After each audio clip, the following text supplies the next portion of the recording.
शंकराचार्य ने की पूजा, सोने की झाड़ से बुहारा गया रास्ता। पुरी में जगन्नाथ रथ यात्रा शुरू, सड़कों पर भक्ति का सैलाब। पुरी में रथ यात्रा के रूट पर करीब 25 लाख श्रद्धालु मौजूद रहे। श्रद्धालुओं ने रस्सियों से भाषा पुरी, भगवान जगन्नाथ, भगवान बलभद्र और देवी सुभद्रा की पुरी स्थित गुंडिचा मंदिर तक की 9 दिवसीय रथ यात्रा मंगलवार को शुरू हो गई। पुरी में रथ यात्रा के रूट पर करीब 25 लाख श्रद्धालु मौजूद रहे। यात्रा में सबसे आगे भगवान बलभद्र का रथ तालध्वज था, उनके पीछे देवी सुभद्रा का रथ दर्पदलना था।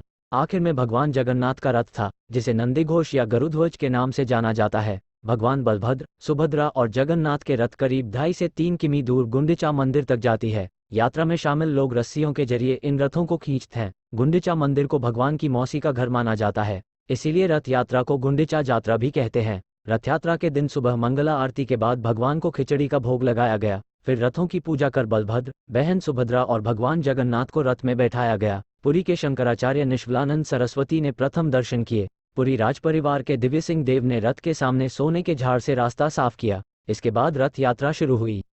भगवान जगन्नाथ, भगवान बलभद्र और देवी सुभद्रा की 9 दिवसीय रथ यात्रा शुरू होने के अवसर पर राष्ट्रपति द्रौपदी मुर्मू, प्रधानमंत्री मोदी और ओडिशा के मुख्यमंत्री नवीन पटनायक समेत कई नेताओं ने लोगों को शुभकामनाएं दी। अहमदाबाद में जगन्नाथ की 146वीं रथ यात्रा मंगलवार कड़ी सुरक्षा में शुरू हुई। रथ खींचा, अहमदाबाद में मकान का छज्जा गिरा, एक की मौत। भाषा अहमदाबाद के दरियापुर इलाके में भगवान जगन्नाथ की रथ यात्रा के मार्ग पर एक जर्जर मकान की बालकनी मंगलवार की दोपहर ढह जाने से एक व्यक्ति की मौत हो गई और 5 अन्य घायल हो गए। पुलिस अधिकारियों ने ये जानकारी दी। दरियापुर थाने के निरीक्षक जेएस चौधरी ने बताया कि घायलों में से कुछ दूसरी मंजिल की बालकनी पर खड़े होकर रथ यात्रा देख रहे थे, जबकि कुछ लोग नीचे खड़े थे। उन्होंने बताया कि घायलों को सिविल अस्पताल ले जाया गया, जहां इलाज के दौरान मेहुल पांचाल, 36 की मौत हो गई, जबकि अन्य 5 की हालत स्थिर बताई जा रही है।